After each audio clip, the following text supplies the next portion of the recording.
Angry Birds, a franchise that started as a game where you slingshot birds into green pigs, evolved into kart racers and turn-based RPGs, and now it's just a shit ton of match 3 games.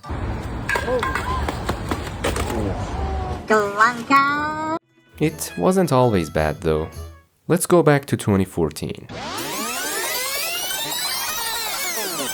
The year that Rovio released a lot of good games like Angry Birds Stella, Angry Birds Epic, and Angry Birds Transformers. So it was basically the golden era of Angry Birds. And then Rovio partnered with Kituretsu, a Japanese video game and animation company who were known for Pikachinkit Puzzle Crush for Android and iOS. And they also made Kamiusagi Rope, which is a Japanese TV series, and they also made an Angry Birds version of it after they partnered with Rovio.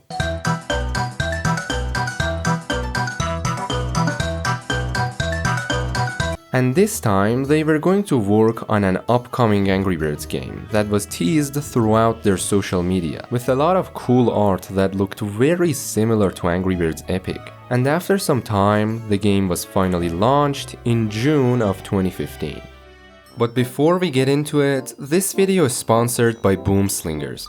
Slingers is kind of like Angry Birds, but multiplayer, and instead of launching birds at pigs, you are blasting your opponent with lasers, fireballs, and nukes in a turn-based action game. First, you build your deck of cards, which are also your weapons, then you pick your character and jump into battle, where every match feels different, with tons of weapons to unlock, unique maps to fight on, and quick matches that only take a minute or two.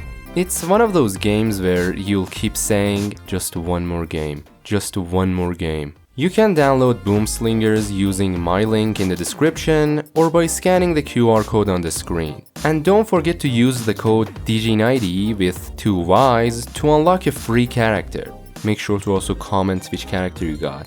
Big thanks to Slingers for sponsoring this video. Now let's continue. So there's this game, right? We'll call it Angry Birds Fight. It's the first ever Angry Birds puzzle game, but it's not like the crappy ones that Rovio keeps making these days. In fact, it was probably the only good puzzle game that they had in their catalog. To put it simply, it was kind of like Angry Birds Epic, but in a match 3 format. In Angry Birds Fight, you start by picking your bird and then fight either real players or NPCs. But the gameplay isn't your typical slow match 3 puzzle. Instead, you've got a short time limit to make as many moves as you can. The more you match, the higher your bird's attack and defense get, and in the end, the bird with the higher numbers wins. And if you line up tiles of 4 or 5, you sabotage your opponents. Like Bomb's ability that makes your opponent's UI black and white, or Stella that makes a shit ton of bubbles. Kituretsu basically took a boring genre of game and somehow turned it into a live PvP game. And it actually worked. But even if you match a million things, if your gear is shit, you can't do shit. Gear is everything here, and of course the only way to get it was through a gacha system, which compared to most gacha games wasn't that rewarding in this game. Hi. Wa alaikum al-hi. The most annoying thing is losing to some fucking weasel because they had better gear than you. Outside of the main battles, there's a decent amount of side content too. There are 11 islands with missions, bosses, and challenge stages. There's Dr. Pig's Lab, which is like a dungeon mode where you clear floors of pigs, and some of the pigs are also playable characters, but are locked behind the gacha. There were some events too, which are usually boss fights that you could beat either alone or with others. And finally, the ship battles against monster pigs, where, surprise surprise, to get better ship parts, you gotta go back to the useless gacha. And that's the entire game. In June of 2017, which was just 2 years after the release, the official Facebook page of the game announced that it will shut down soon. In August, the game was removed from every app store, and in November of the same year, the servers of the game were officially shut down.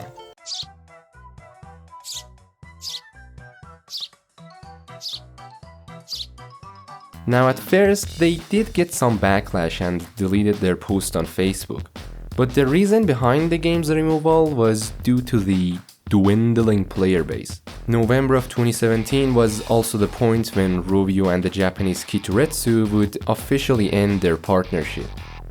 Speaking of Japan, this game was primarily made for an Asian market, since Rovio first launched the game in Asia Pacific, and most of the promotional stuff for the game also has a lot of things from Asian cultures mixed into it. And by Asia, I mean just Japan and Korea, because they get to cosplay as the entire continent. Okay, you see this TV right here? It stopped working. This is Monster Energy drink. Now watch what happens when I put this Monster Energy drink on this TV.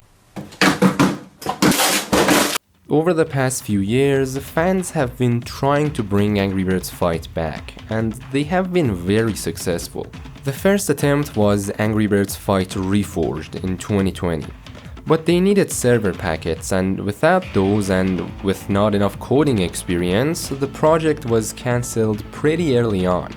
Then came Angry Birds Fight Reboot, which took a different approach. Instead of looking for lost data, they built their own servers and connected it to the game. The project is still in alpha and you have to do some unnecessary stuff to play it, but it actually works, which makes it the first real comeback. But the biggest revival came from WebPit, a team that's been restoring old Rovio games one by one.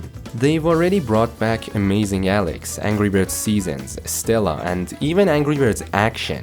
They were able to fully restore every online feature, and when it came to Fight, they got it fully functional again. Their version works really well, and they even have an account system called Spirit Account across all of their revived games, so you can save your progress, which is honestly impressive. The current state of Angry Birds and Rovio is depressing. The last proper Angry Birds game was Journey in 2022. It's been 3 years without a new release. Yes, they did release Bounce recently, but it's on Apple Arcade, so who really cares? Most of their recent soft launches also vanished without a trace, and their latest release is Bloom City Match, another fucking Match 3 game that nobody asked for. Rovio is losing money, but they refuse to make good games again. At this point, it's the fans keeping Angry Birds alive. Modders are doing more work for the series than Rovio itself, and they deserve support. I've linked WebPit and Reboot's Discord servers in the description, so definitely check them out. By the way, Sega says they are planning to upgrade Rovio's titles, so maybe one day we'll see something new, but until then, I'll be sticking to the fan projects.